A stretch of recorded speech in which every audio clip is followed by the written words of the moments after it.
50 টাকা পেয়েছি। আরে দাদা রে, 500 টাকা।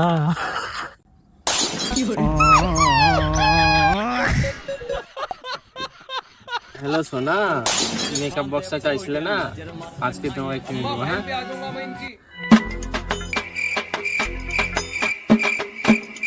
দাদা এখানে 550 টাকা হারিয়েছে, আপনারা কি পেয়েছেন?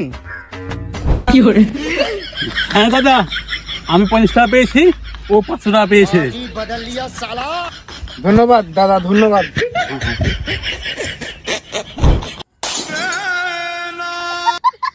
ধন্যবাদ দাদা, নিন, এটা আপনার সততার জন্য, রাখেন। अबे साले সোনা আর মেকআপ বক্সটা নেওয়া হলো না।